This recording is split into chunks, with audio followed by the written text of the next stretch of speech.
اعوذ باللہ من الشیطان الرجیم بسم اللہ الرحمن الرحیم۔ سورہ مدثر آیات نمبر 32 تا 56 میں اس حقیقت کا بیان کہ قیامت کے دن صرف نیک اعمال ہی کام آئیں گے۔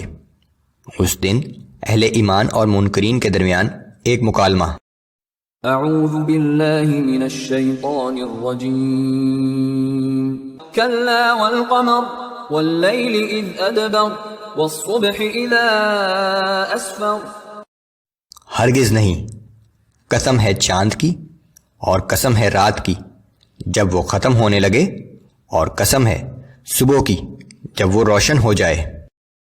انہا لإحدى الكبر، بے شک وہ جہنم بڑی ہولناک چیزوں میں سے ایک چیز ہے۔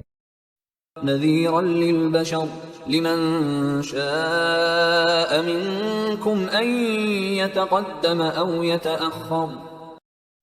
یہ انسانوں کو خبردار کرنے کے لیے ہے، تم میں سے اس کے لیے بھی جو عبرت حاصل کر کے ہدایت کی طرف آگے بڑھنا چاہے، اور اس کے لیے بھی جو پیچھے گمراہی میں رہنا چاہے۔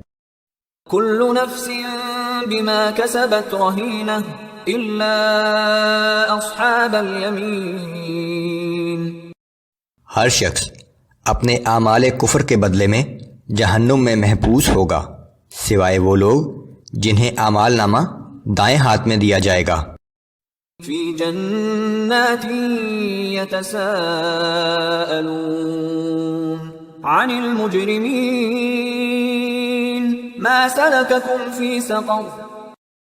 کہ وہ جنت میں ہوں گے اور مجرموں سے ان کا حال پوچھتے ہوں گے کہ تمہیں کیا چیز جہنم میں لائی۔ قالوا لم نک من المصلین ولم نک نطعم المسکین۔ وہ جواب دیں گے کہ نہ تو ہم نماز پڑھنے والوں میں سے تھے اور نہ ہم مساکین کو کھانا کھلایا کرتے تھے۔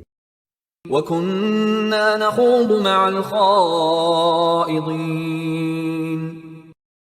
اور دین حق پر نکتہ چینی کرنے والوں کے ساتھ ہم بھی نکتہ چینی میں مشغول رہتے تھے۔ وَكُنَّا نُكَذِّبُ بِيَوْمِ الدِّينِ حَتَّى أَتَانَا الْيَقِينُ۔ اور ہم روز جزا کو جھٹلایا کرتے تھے یہاں تک کہ ہمیں موت آ گئی۔ فَمَا تَنفَعُهُمْ شَفَاعَةُ الشَّافِعِينَ۔ اس وقت شفاعت کرنے والوں کی شفاعت بھی ان کے کسی کام نہ آئے گی۔ فَمَا لَهُمْ عَنِ التَّذْكِرَةِ مُعْرِضِينَ كَأَنَّهُمْ حُمُرٌ مُسْتَنفِرَةٌ فَرَّتْ مِن قَسْوَرَةٍ۔ آخر ان منکرین حق کو کیا ہو گیا ہے کہ یہ اس نصیحت آموز قرآن سے منہ موڑ رہے ہیں، گویا یہ جنگلی گدھے ہیں جو شیر سے ڈر کر بھاگ رہے ہیں۔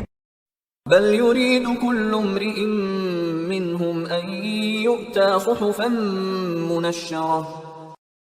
بلکہ ان میں سے ہر شخص یہ چاہتا ہے کہ کھلے ہوئے آسمانی صحیفے اسے براہ راست دیے جائیں۔ كلا بل لا يخافون الآخرة۔ ہرگز نہیں، بلکہ اصل بات یہ ہے کہ یہ لوگ آخرت سے نہیں ڈرتے۔ كلا إنه تذكرة فمن شاء ذكره۔ کچھ شک نہیں کہ یہ قرآن تو ایک یاد دہانی ہے، سو جو چاہے اس سے نصیحت حاصل کر لے۔ وما يذكرون إلا أن يشاء الله۔ جب تک اللہ کی مشیت نہ ہو یہ لوگ اس سے نصیحت حاصل نہیں کر سکتے۔ هو أهل التقوى وأهل المغفرة۔ وہی اس لائق ہے کہ اس سے ڈرا جائے اور صرف وہی مغفرت کرنے کا اہل ہے۔